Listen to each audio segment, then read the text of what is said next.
Hello, habari yako. Karibu katika channel yetu ya Ethan Medics Afya Tips. Naitwa Dr. Frank Marco Matias Mazengo. Leo tutaangalia zaidi katika vitu vikuu vinne. Kwanza tutaanza na nini maana ya uzazi wa mpango, lakini baada ya hapo tutaangalia ni aina zipi za uzazi wa mpango. Pia tutaangalia njia ipi salama wewe kwa ajili ya kutumia ya uzazi wa mpango, lakini pia tutaangalia na tutapeana ushauri juu ya njia salama na thabiti kwako wewe kuweza kuitumia, ambayo haina madhara makubwa kwako, lakini pia iko very effective kwa wewe kuitumia, ambayo ni njia salama pia ya uzazi wa mpango. Hivyo ni kile kitendo cha wazazi kuzuia mimba na kupata watoto wanaohitaji na kwa muda wanaohitaji, lakini pia kwa idadi wanaohitaji.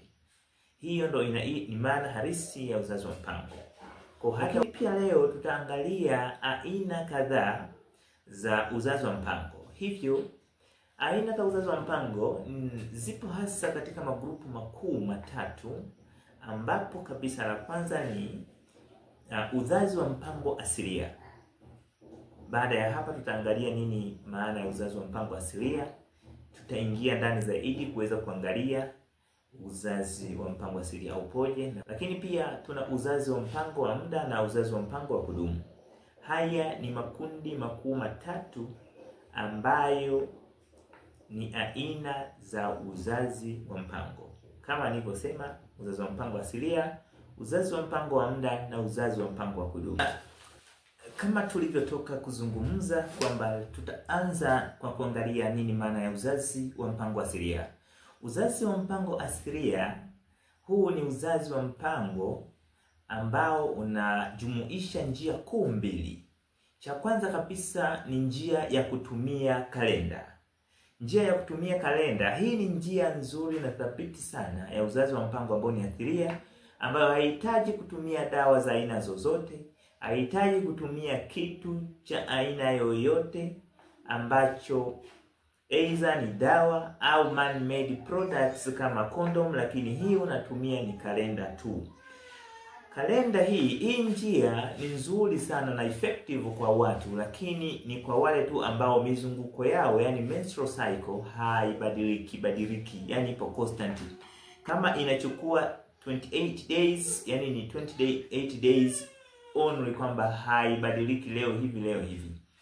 Kwa sababu kama ikiwa inabadilika, huwezi ukaitumia nje ya mpango. Kwa mfano utajikuta unapata ujauzito usio wa kutarajia au bila kupanga.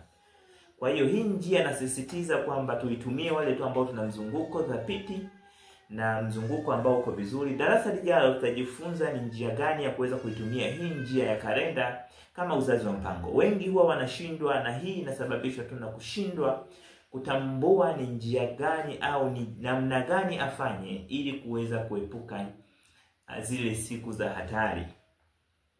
Lakini hivyo basi njia za uzazi wa mpango asilia zipo kuu mbili ambazo kwa Tanzania kwa sasa tunazitumia. Ya kwanza ni hiyo kalenda, lakini ya pili ni kutoa nje, yani kutoa au kumwagia manii nje, hasa wakati wa kufanya tendo la ndoa. Zilizobaki sasa kama vidonge, sindano, hizi ni njia zisizo asilia ambazo zinaingia katika makundi mengine yaliyobaki, za muda au za kudumu, lakini sio asilia. Baada ya hapo tutaweza tena kuangazia aina nyingine ya uzazi wa mpango, ambayo ni uzazi wa mpango wa muda. Uzazi wa mpango wa muda umegawanyika katika sehemu kuu mbili, ambapo ni uzazi wa mpango wa muda mfupi na uzazi wa mpango wa muda mrefu. Nini maana ya uzazi wa mpango wa muda mfupi? Ni uzazi wa mpango wa muda mfupi ni zile aina za uzazi wa mpango au njia za uzazi wa mpango ambazo unatakiwa aidha kuzitumia kila siku au zinamaliza nguvu within a short period of time, less than 3 months as always. Kwa hiyo hii ndio huwa tunasema ni aina za uzazi wa mpango za muda mfupi. Mfano halisi wa aina za uzazi wa mpango wa muda mfupi ni kama condom. Kuna vidonge ambao zipo za aina kwa Tanzania tunazo COC, tuna POP, ambao hivi ni vidonge vya majira, ni maarufu kama vidonge vya majira, lakini pia tuna sindano ambazo tuna kwa jina la kitaalamu tunaita Depo-Provera. Hizi pia zinadumu within 3 months baada ya kuchoma sindano. Baada ya hapo basi unahitajika kuchoma tena ili kuweza kuendelea kujiweka salama. Kwa hiyo nataka nikupe pia nigusie juu ya umuhimu wa matumizi ya kondom. Kondom haizuii tu ujauzito, lakini pia inazuia magonjwa mbalimbali ya zinaa yanayoambukizwa kwa njia ya kujamiiana kama vile kaswende, kisonono, ukimwi na mengineyo mengi.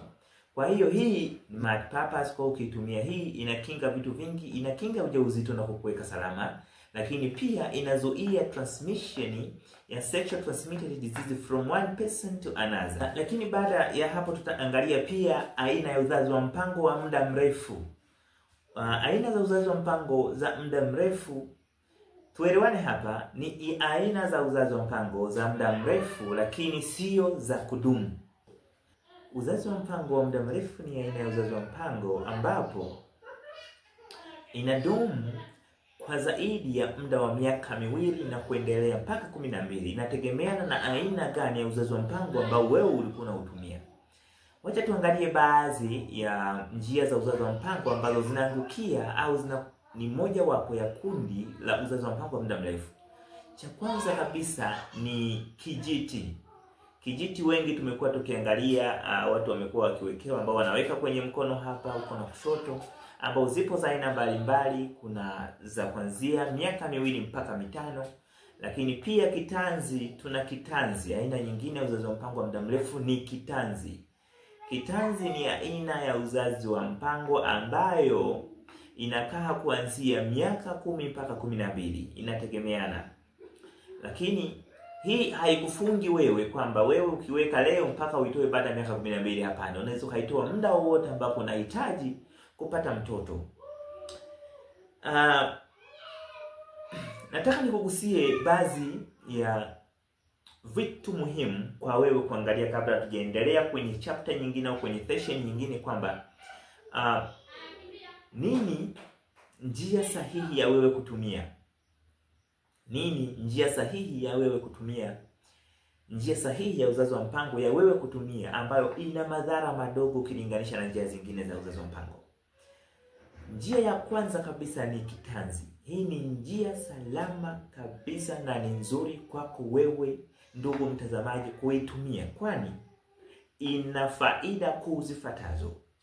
Faida ya kwanza, haina homoni. Hii inatumia Copper T tu, inatumika kama kizuizi cha ujauzito kwako. Kwa Copper T ile haina homoni na wala haina madhara kwako, na haileti changamoto yoyote ile, aidha ya kihomoni au shida yoyote ile kama watu wanapata overbreeding na vitu vingine. Kwa hiyo haiwezi kukuletea mvurugano wowote wa homoni katika mwili wako. Kwa hiyo hii ni njia salama. Kikubwa tu nishauri kwamba unapotaka kutumia uzazi wa mpango, basi ni vyema zaidi ukaenda kumuona mhudumu wa afya ili ukaweze kupanga na kupewa ushauri na nasaha juu ya njia gani salama ya wewe kuweza kuitumia ya uzazi wa mpango ambayo itakuweka salama na utakuwa vizuri. Aina nyingine ya njia ya uzazi wa mpango ni njia ya uzazi wa mpango wa kudumu, ambapo hii inahusisha ni kufunga uzazi kwa baba na mama. Hii ni ya kudumu. Maana yake kinachohusisha ni kufunga uzazi kwa baba na mama. Na hii inakuwa na njia kuu 2. Njia ya kwanza tunaita ni tubal ligation, ambapo hii inatumika kwa kina mama, ambapo tunakata mirija ya fallopian, hivyo kuzuia muunganiko au usafirishaji wa mayai kutoka katika ovary kwenda katika site ambapo urutupishaji wa yai unatokea. Na hii pia ni njia salama, hasa hii tunaishauri waitumie mama ambapo hawana tena matarajio au malengo ya kupata mtoto. Kama hauna matamanio ya kupata mtoto, hii ni njia salama sana na inakufaa, haina changamoto yoyote, na ni procedure ndogo tu ambayo unafanyiwa basi inakuwa imeisha. Lakini pia kwa wanaume huwa tunakata zile mirija za usafirishaji wa mbegu za kiume, manii, ambapo hii kitaalamu inaitwa vasectomy.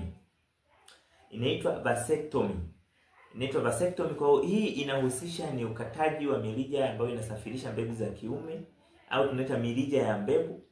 tunaikata ili kuzuia usafirishaji wa mbegu wa kiume, lakini haizuii chochote na wala haiathiri katika ufanyaji wa tendo la ndoa. Unakuwa vizuri lakini hauwezi kuzalisha. Ndugu zanguni, kwa kumalizia kabisa, nipende kutoa ushauri na saha juu ya mama baada tu ya kujifungua. Wengi tunapitia asa hii ya kutoingia kwenye siku zako kwa muda kadhaa. Wengine wanaenda mwaka mpaka miezi mpaka mwaka. Hii imekuwa ikijitokeza na ni normal physiological change kwa mama mjamzito baada tu ya kujifungua. Huko mama wengi na ukumi inawapata.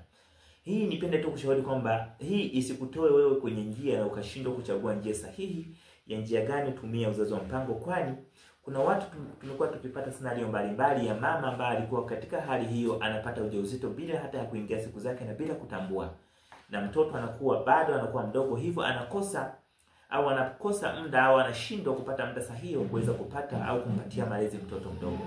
Kwa hii ni njia ambayo ni vyema sasa kuweza kufanya uchaguzi hata kabla ya kujifungua au mara tu baada ya kujifungua, ni njia gani wewe utaweza kuitumia hata kabla hujaanza kuona siku zako ukaanza kutumia uzazi wa mpango.